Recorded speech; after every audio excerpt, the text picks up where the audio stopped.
A couple weeks ago, we actually had a passing of a wrestling star that me and Allison talk about all the time on this podcast. He's actually one of our favorite wrestlers that we actually talk about on this podcast. Yeah, we talk about him a lot. I think it was funny too because I don't think I knew who this guy was until we actually start like talking more about him on the podcast, and that is one Killer Khan. Yeah, for sure. I mean, I was gonna say I'd heard of him, but I became a fan of Killer Khan because we talked about him so much on the show. Because he would always be in matches against Hulk Hogan or somebody we were talking about. We just talked about him last week, I believe. Yeah, exactly. We did. We talked about him because he was the guy who taught Terry Gordy the fucking Oriental Spike. Yeah, the Oriental Spike. Yeah, exactly. Okay, and that Oriental Spike is the one that fucked up Kevin Von Erich, brother. All right. I love it. Yeah. So, when I was doing some research about this Killer Khan's career, it's actually pretty fascinating. Like, this guy was a really big deal. And he actually retired, like, really early on and on top of his career, which is very fascinating. You don't see a lot of people do that and actually stay retired. So he kind of started off in the 70s. And, of course, he was actually big for, an Asian superstar. He was probably like pushing like 260 to 300 his whole career. So, obviously when they're like that, they do a lot more of like a Samoan gimmick. You know what I mean? For like a little bit bigger, bigger Asian guys, they do a little bit more of a Samoan gimmick. But he actually, he wrestled matches with Antonio Inoki. And it wasn't until in the States, his biggest feud was, I think it was like early 1979. He actually, or like early on in the 80s too, like 1979, he came to travel to the U.S. And in 1980, he had his first wrestling match and a tag team match for Georgia Championship Wrestling, and he wrestled Andre the Giant in that match. And that's pretty much what got him noticed around here in the States, because he was actually one of Andre's best opponents in the earlier 80s was Killer Khan. And I've actually watched a couple of their matches, and it was pretty good, like this is before Andre was like, super slow. And, Andre also too, like this guy, he actually moved around pretty well before he got like, his knees just couldn't do it anymore. But, especially for the big man like that. True. So, but they had some pretty hard hitting matches, and that's pretty much what got him going. And from there, from doing that matches and stuff, Killer Khan actually got hired by the WWF at the time, and this is when he would go around the circuit, for working for Vince McMahon Sr. and stuff, and later on Vince McMahon Jr., where he would be challengers for Bob Backlund and Pedro Morales for the Intercontinental title and the WWF title. So, very early on in the 80s, this guy was a main event heel anywhere he went. All right. So yeah, he was, he had that all that going for him, right? He was big for a Japanese wrestler, which is not that common, more so they were like the size of the Great Muta. Yeah.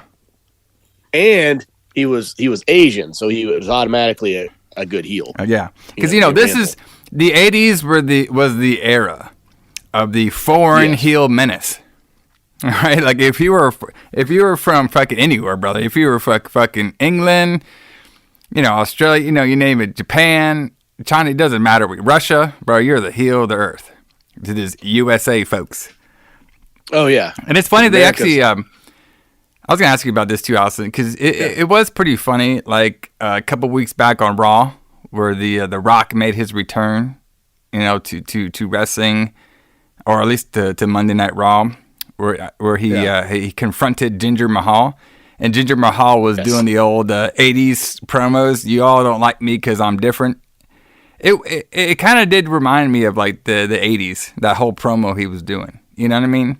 Because like you don't really see that nowadays. Like nowadays, like everything is so connected because of the internet and streaming and everything.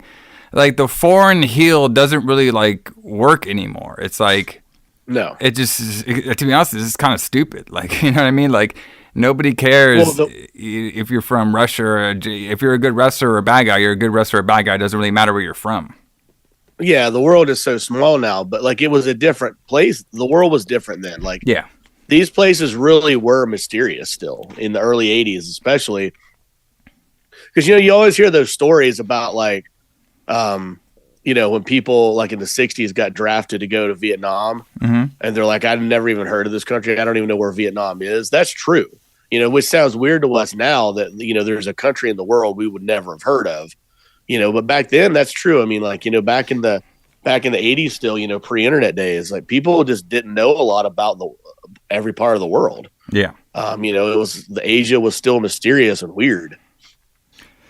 Yeah, it's just funny nowadays, like seeing like different promotions try to push that angle. But during the 80s, you could be that big foreign menace.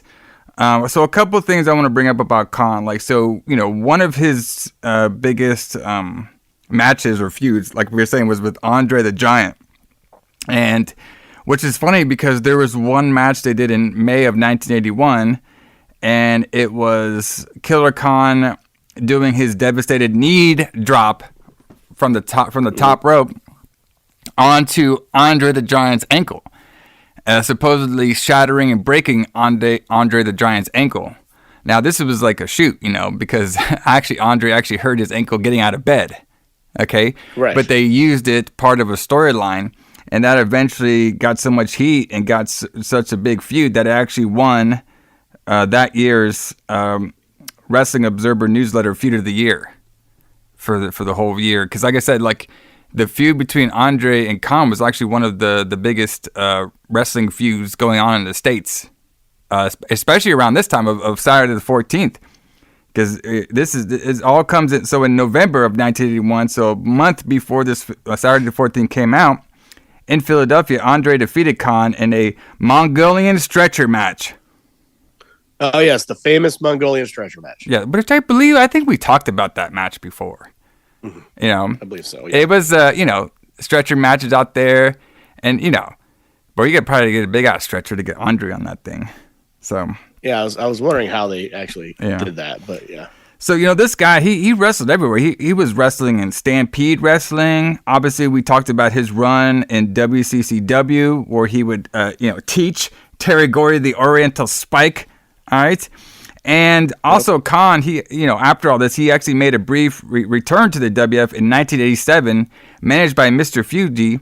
And this is when he would do feuds with... His biggest feud was with, Randy Savage and Hulk Hogan around this time. So he was a big, menacing heel for Hulk Hogan in his prime. So absolutely. And that's how we've talked about a lot of him is his bouts with Hulk Hogan on the show. Yeah. What's crazy about those bouts too? Is after his run with Hulk Hogan and Macho Man stuff, later on in 1987, he would just retire. Oh, so I was going to ask you like how early he actually did retire. So he didn't even make it to the 90s. He didn't even make the 90s now. To 1987. Which is crazy. Because, especially when you think of, like, wrestlers now. You know what I mean? Like, some of his wrestlers have been wrestling. I mean, look at AJ Styles. This guy's been wrestling since, like, 2000 probably. You know what I mean? And he's still going at a high level. Obviously he's a little different body-wise and stuff. But it's just crazy that somebody actually of the stature and the foreign menace and the big heel presence of Killer Khan would just opt to retire during his prime. Because this guy is fighting the biggest star in wrestling at this time, all over the world, Hulk Hogan, on the biggest wrestling show, the WWF, in the main event with Hulk Hogan, okay, for the championship. You know what I mean?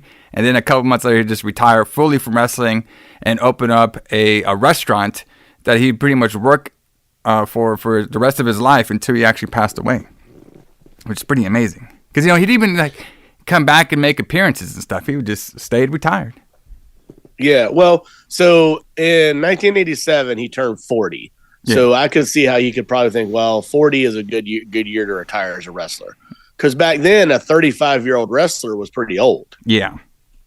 There's a story about Ric Flair talking about how when he turned 35, he was like, oh, I'm going to have to retire pretty soon. And Hulk Hogan was about 35, I think, when Killer Khan retired. Okay. So he was kind of getting up there too. But Yeah. Hogan was born in 1953. With 3, 4, 5, 6, 34. He'd have been 34. And Killer Khan was 40. So I mean that makes sense for the time period. But yeah, I mean he's probably one of those that he had enough money. Yeah. And he went back to Tokyo and started those restaurants, which he ran until he died. Yeah. No more traveling. I just run my restaurant. Yeah, and his restaurant, he was, very, obviously he had it for so many years. Yeah. But yeah, and it's crazy. He actually died while he was working at the restaurant. So he collapsed at the restaurant that he was working at and stuff. So wouldn't that be amazing? Like if we took a Retro Blood field trip to Tokyo and we were able to eat in Killer Khan's restaurant. Oh, that'd be awesome. Golly, I know. We could ask him to teach us the Oriental Spike. Oh, and the knee jump. Oh my God, that'd be fucking awesome. Yeah. But yeah, I mean, just a really good bad guy. I mean, such a great base for baby faces of the U.S. at this time. You know what I mean? Like pretty much every baby face that he fought, like Hulk Hogan, Randy Savage, Andre the Giant, the Von Erichs. I mean, every feud he was in, it just made sense. You know what I mean? So he was just a really good heel character to have around this particular time. And, I don't think he gets talked about as much, but he's definitely had a big impact from almost right when he started in the U.S. of 1980 to 87. Like this guy was around everywhere.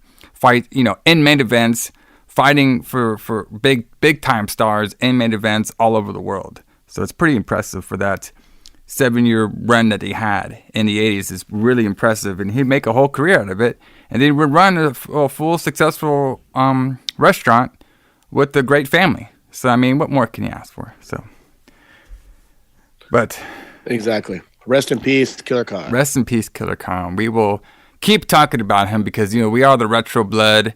And when his name comes up, we're always very excited to talk about him. And yeah, that would be fun, even to this day, to still go visit his restaurant and check out all the cool stuff about Killer Khan. But rest in peace. But like I said, we'll be talking more about our boy Killer Khan in future episodes of the Retro Blood.